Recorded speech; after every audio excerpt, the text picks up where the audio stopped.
So Shield Maidens was kickstarted, wasn't it?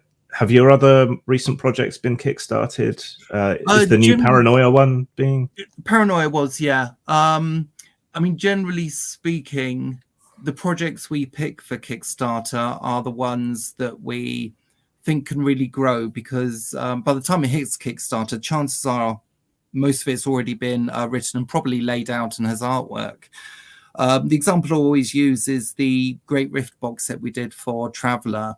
We put this set together about sectors in deep space, and there was about 200 odd pages in the box set in total. By the time the Kickstarter ended, we could add loads of new material. Ended up 400 odd pages in the box set, I think. 3 new additional sectors plus 3 standalone adventures.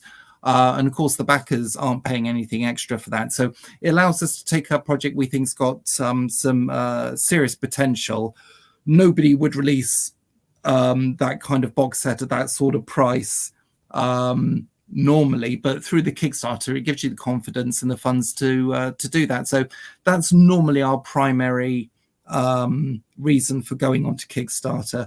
There are exceptions. Paranoia, we did have that increase of material because of the Kickstarter, but also it's a Paranoia core book. You can use Kickstarter as a marketing tool for that. And in the case of Shield Maidens, we had absolutely no idea whether there was a market for that or not, so Kickstarter was the obvious path. But no, most of the time it's for because we see a project that we have the potential that it can really grow. So yeah, as these days a small indie publisher, there is a bit of resentment amongst the small indie publisher community towards larger companies like Mongoose and so on using crowdfunding, because it takes up a lot of space and it tends to kind of suck the available money out of our projects. That's understandable. I mean, the first argument is larger company ? We only have 5 or 6 people working here full time anyway.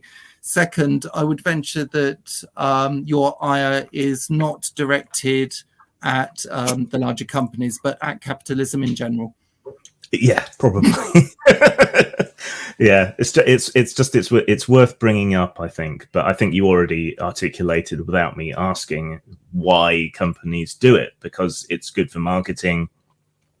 It's good for ameliorating the amount of risk that you're taking. It's a way of judging what market is there for something, whether you want to support it more, all of those things.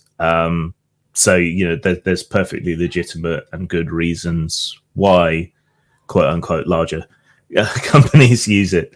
But I do think there is also good reason why people get upset, but they probably are getting upset at the wrong thing, as you say. But yeah, you kind of preempted all my follow-up questions on that, you bastard.